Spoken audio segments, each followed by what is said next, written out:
mooy pourquoi mu jappee donc la réduction des comptes dans l'adresse à la nation parce que cette nation là qui demande la réduction des comptes ba léegi ñu ngi toog di xaar gisaguñu lu nga xamante ni vraiment convaincre na leen donc le soleil daal mooy le soleil. d'accord alors seet naa leen ñu dem ci beneen une boo xamante ni moo di L'As Quotidien xëy wax ñu ci tuuma yi nga xamante ni ñu ngi koy teg ci kaw ki nga xam ne moo di président de l'Assemblée nationale di El Malick Ndiaye. waaw noonu la ko journal bi xëy xamle moom la si xëtam bu njëkk def nataalu ki nga xamante ni moom mooy Moura Mani Kaba mi nga xamante ni turam ñu bëri xam nañu ko moom nag nee na El Hadj Malick Ndiaye mi nga xam ne mooy président assemblée nationale nekkewu fa lu dul di servir ab clan maanaam clanisme ak népotisme ak gabegie rek la ñuy nemmeeku foofee ca assemblée nationale ndax moom mi lay di Moura Mani Kaba mu ngi wax ne dafay sàkku si ñu def ab audit ci fi nga xamante ni moom mooy assemblée nationale waaye bokk na si li muy sàkku également mooy ñu wàññi li nga xamante ni moom mooy mandat wu président assemblée nationale bi jëlee ko ci juróomi at indi ko ci benn at ndax nee na moom mile nag dafa jàpp ne El Hadj Malick Ndiaye mile dafay recruter ay doomu Linguère yu nga xamante ni mosuñoo teg seen tànk foofee ca assemblée nationale nag moom de nag weer wu dee wu ne ñu ngay jot seen xaalis mu mel ni loolu muy pratique yu nga xamante ni moom lañ doon xeex depuis yàgg na moo tax moom mu ngi sàkku suñu audité assemblée nationale te wàññi mandat wu président assemblée nationale. li muy wax mbaa am na ci preuve. loolu question la rek bu may laaj mu ne ko li muy wax bi Moura mi Moura Mani Kaba moom fu mu bokk. Moura Mani Kaba. Moura Mani Kaba Diakité. fu mu bokk Pastef. waaw Pastef la bokk. Moura Mani kii Kaba Pastef la bokk. waaw léegi. Moura Mani Kaba Diakité bii. laaj ko Biram Khoudia. ne la wax Moura Mani Kaba Diakité moom moo doon abal gars yi fii salle bi te ñu jàppoon ko. waaw léegi Moura Mani. day nee na man sama problème mooy. nee na daal waa ji daal. moom luy problème am daal lay servir. man sama problème mooy moom luy problème am. na ci am preuve rek. problème bi. mu nga ci ñaari Pastef yo waaw.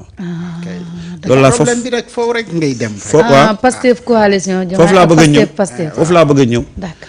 c'est-à-dire qu'aujourd'hui il y a des gens qui essaient de créer un problème dans le problème. à quelle fin?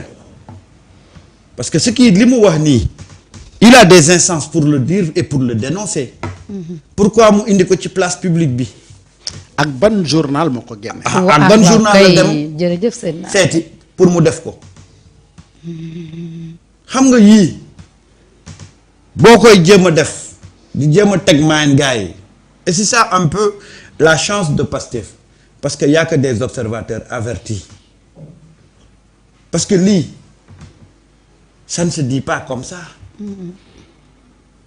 su fekkee ne yow da nga jóg pour l'unité du parti bu fekkee ne yow da nga jóg pour parti bi dox mais il faut saisir les concernés avant nga koy indi ci place publique bi mais nga xëy rek avec des déclarations comme ça mais lan nga au fond qu'est-ce qui se cache derrière cette sortie là gis nga Pastef nañu gën a vigilant parce que on va ouvrir beaucoup de fronts au sein de Pastef dans l'unique but de vouloir les diviser ñen ñoo koy def nag ak ban intention lañ ci am ak fañ koy defee c'est très important ñu koy xool. tey mu nga dem ca Laas la dem. def fa sortie bi te moom li muy wax yëpp ci biir sortie bi on n'a pas eu il n'a pas de fait. Ouais. c'est-à-dire que toog nii rek wax ko lan qu'est-ce qui se cache derrière lan moo nekk ci derrière et moi connaissant des gens comme Guy Marius Sagna su woon lii mu décrire nii réellement am na. kon Guy koy njëkk a wax. kon ñoom Guy danañ ko dénoncer. mais même boo ko waree dénoncer y a des instances pour dénoncer ko su fekkee ne yow tu es animé par l'unité du parti mais xëy nii rek comme ça tu balances des révélations aussi graves nga xam ne waxuma la sax mais au-delà de ça ça peut saper beaucoup de choses dans la relation entre députés et députés de Pastef mais également des camarades de Pastef.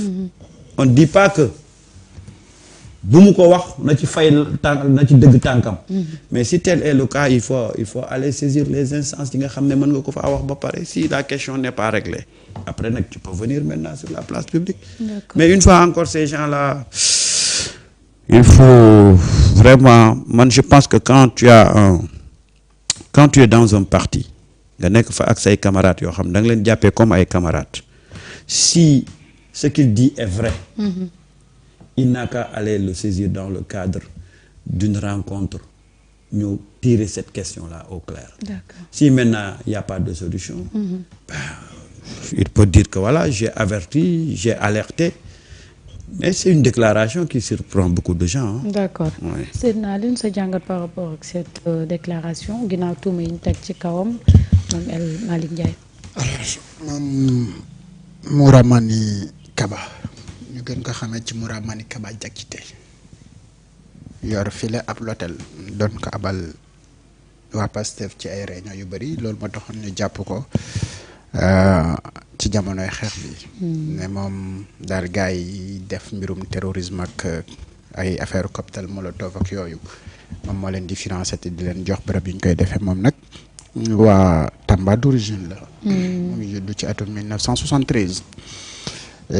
nekk na nag koo xamante ni wax dëgg fa yàlla def na ay at ci réew ma nga xamante ni moom Donald Trump moo koy jiite fi mu toll nii di États-Unis ginnaaw bi muy dellu si waat Sénégal dans les débuts des années 2000 ak yu mel noonu di ko jege lool nag Biram Khoudia sa xarit bi.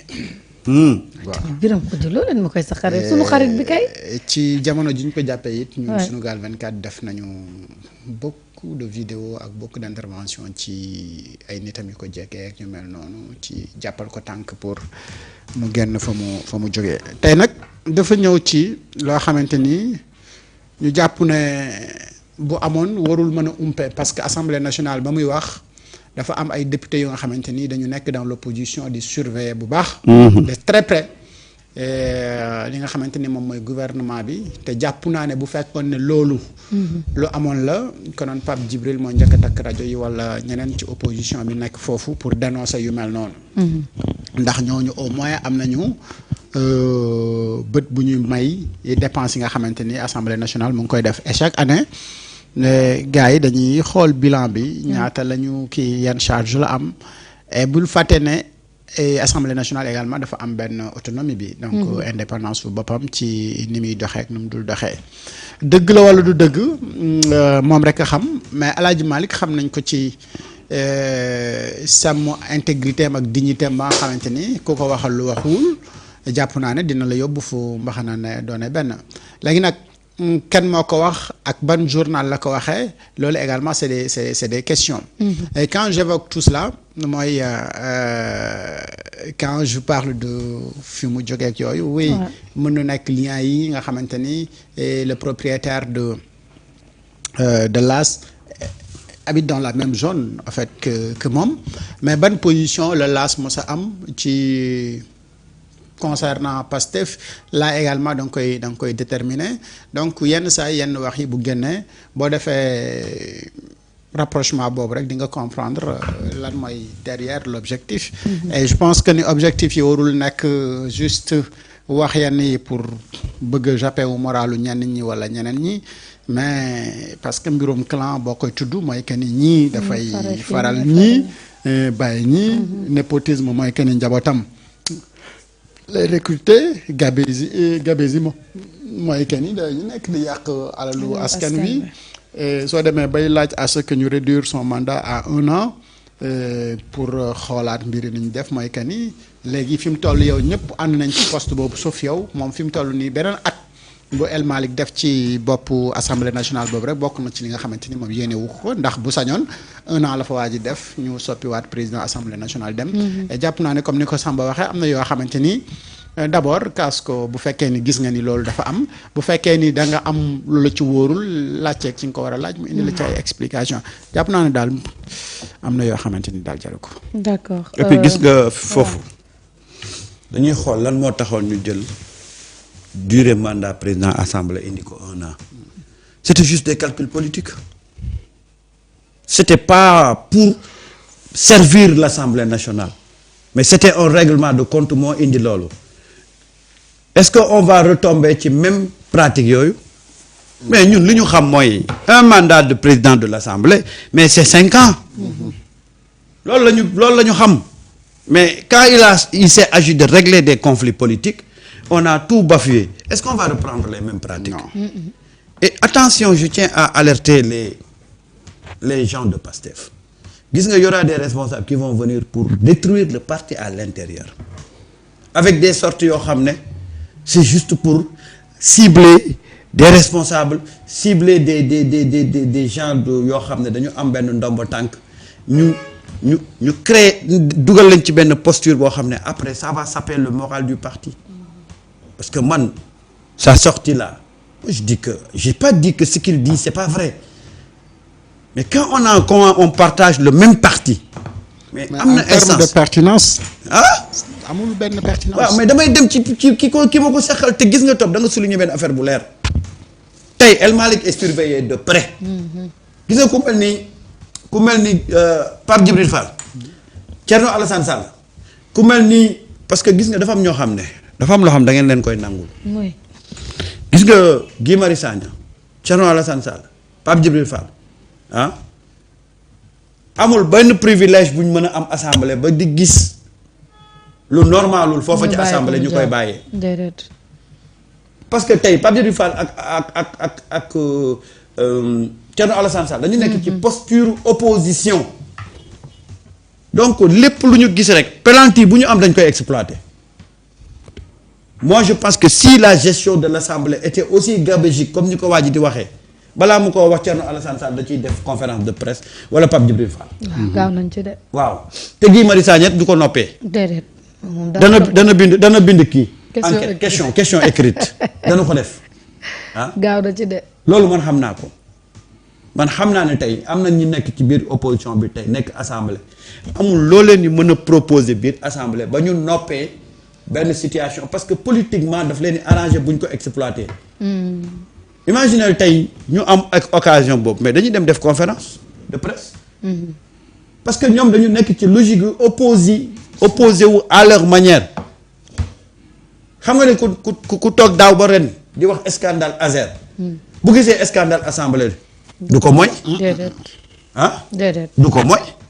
lii kii la coup franc kii penalty mbaxus la de dernière minute da koy exploiter. moom. moo tax nag li topp wax. oui mais même beneen mbir bi nga ci jàngatee mooy. Il y a beaucoup de gens yu nekk ci biir Pastef yu am benn posture bi wala yu yegg ci yenn niveau yi dañuy jàpp ne El Malick poste bi mu nekk gënul leen ko mérité. Et donc il faudra chercher la tête de El Malick pour ramener ko ci même niveau que ñoom parce que le fait que El Malick nekk aussi la deuxième personnalité de l'État am na ñu bëri ñu nga xamante ni neexu leen et généralement un parti bu nekkee au pouvoir yi mënul ci ñàkk. mooy conflit d'intérêt yi day am. mais quand même xeex boobu dama jàpp ne def ko ci nu mu gën a sellee ak nu mu gën a rafetee moom moo gën. et y a des gens yoo xamante ni elles cherchent à vraiment xeex ki nga xamante ni moom mooy El Malick et là c'est à El Malick donc comprendre donc ban posture lay war a am et ñi nekk ci biir également comprendre kenn ku si nekk ban rôle nga am pour jouer pour que ce parti là mën a avancer. d'accord seen naa leen. ñu dem ci yor-yor bu Serigne